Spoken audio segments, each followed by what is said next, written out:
have some new equipment.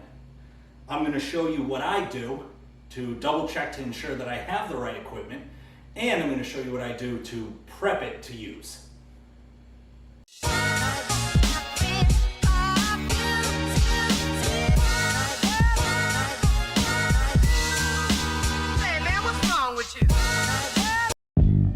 Your lover boys are red, Benjamin.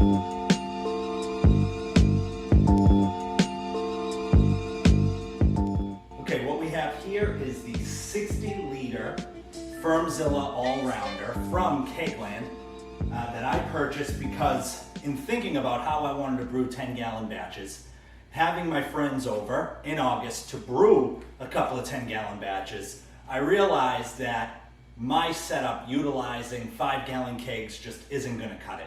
If I want to brew true 10-gallon batches, I need to get a fermentation vessel that is worthy of holding all that liquid. And so comes in the Firmzilla All-Rounder 60-liter. Now what I did, I scoured the internet to try to determine what I could buy, what my options were. And for my setup, having fermentation chambers, not having glycol, not having that temperature controller glycol offers, the truth is I didn't have very many options. So I went to Old Reliable in Brewzilla. The 60-liter is going to hold plenty of liquid. I believe it's 60 liters is like 15 gallons or something. I'll have to check it out. The first thing I did in trying to understand what my system could handle, my brewery really could handle, after I decided that I needed something that can go inside a fermentation chamber, was I needed to take measurements of what I had to hold my new fermenter. So I knew right off the bat I wasn't going to have the space in my new chest freezers to hold 60 liters. So what it really came down to was my big fermentation fridge. Now the first thing I did was took measurements with a tape measure. Height and then width from the back to the front. So my height, I have about 42 inches, 41 inches. That's what she said. Width, I have somewhere in the realm of 19 inches, which is probably more physically accurate. Again, that's what she said. So this system, this fermenter, is 34.5 inches high. That is the length. The width, I think it said 13 inches or 13.5 inches. So in theory, this bad boy should fit.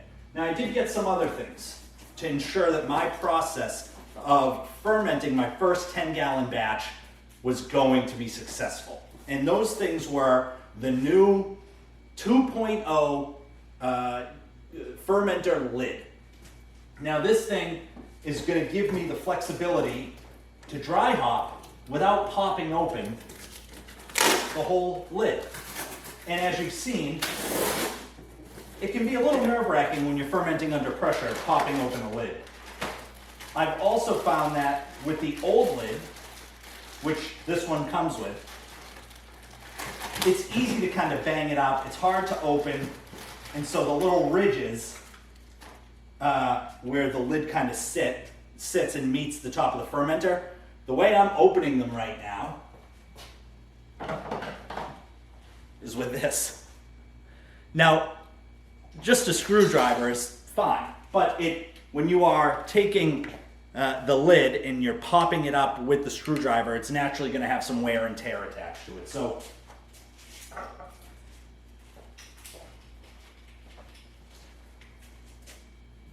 what I've done is I purchased this 2.0 lid. As you can see, it has a tri-clamp that goes on top of it, and I have one connection here for my gas and another connection for the liquid. Well, we won't open that just yet. And then if I want to add ports for like a thermowell, I have those as well.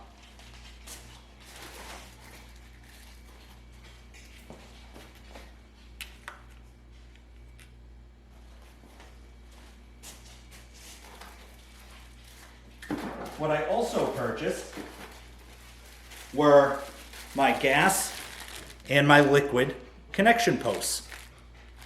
And because I want to ferment under pressure, through a separate company, Amazon, I purchased a Float It. Now the Float It is one of the best, if not the best floating dip tube on the market. It's something that I really enjoy. I go with the Float It over any other floating dip tube, and I really enjoy it.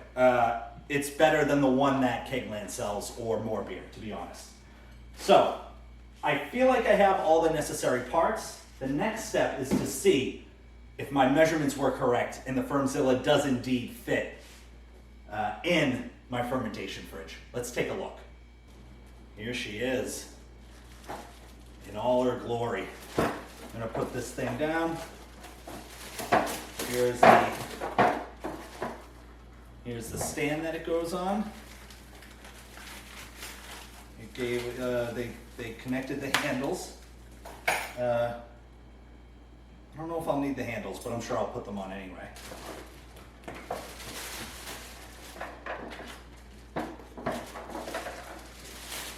It's got the measurement sticker that I'm going to put on to determine how much liquid I have in there. And there you go. I'm not surprised by the size of anything anymore, ever since I got my 65-liter Brewzilla. What I'm going to try to do first is put in the fermenter with another fermenter in here. Not that I would need it necessarily, but you best believe it fits plenty well. Kaboom. Absolutely perfect.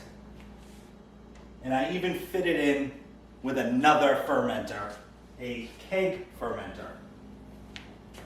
So this thing is really compact, really nice. I'm super excited to use this. And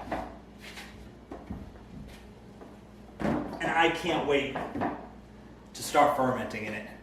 But now, we should put the sticker on it, the volume sticker, and we should clean this thing.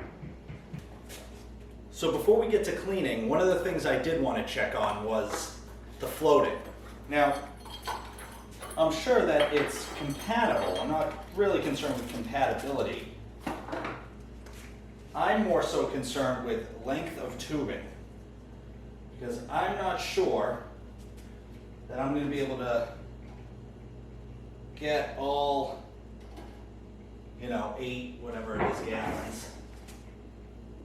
10 gallons rather, 10 gallons total.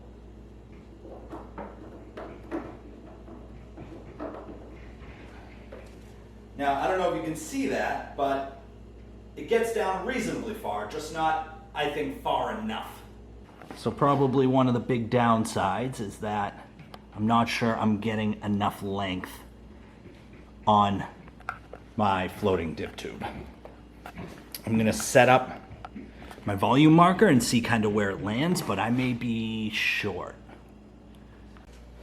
Okay, as you can see, we're ready to clean.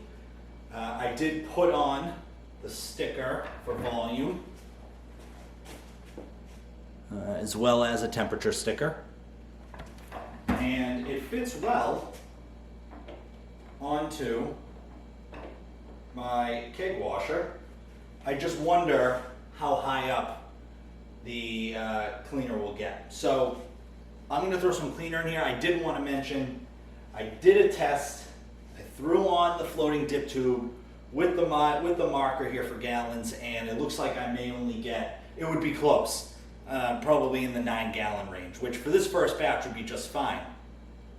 Except I'm going to look up the tubing size. I'm going to buy a longer tubing. The good news with this kind of mess up, right, this error, is just that I don't have to worry about it until I'm ready to keg. So I can take my time, I can find the right tubing, longer tubing, order what I need, and throw it on right before I'm ready to keg. It's not ideal, you don't want to expose the beer to oxygen, but it is what it is. I may just keg and see what I get out of the tubing. I see what I get for yield with the tubing, but we'll see. But I need to clean this thing, and we'll go through my process for that. So as you can see, the cleaner's doing a good job at getting halfway, 3/4 of the way up. I mean, it looks like it's getting it all. It's tough to tell. It's spitting, that's for sure. I mean, ultimately, at the end of the day, that's all I really needed to do. You're looking, bud. You got it. So this is the cleaner. And we'll see how the other two... I'm going to hit it with water and then sanitizer. Okay, we are now in the sanitizing cycle. I cleaned everything out with water before we started sanitizing. Once this cycle is done, I'm gonna wrap it up and put it away until Saturday. I was able to go online on Amazon, good old Amazon, and order some 1/4 inch ID silicone food grade tubing. I ordered 2 different kinds. Hopefully they're different so I can compare and see which one I want to use. But they're next day shipping, so I get them tomorrow, which is Friday, for my Saturday brew day. So I will have tubing, in theory, I will have tubing all set to go.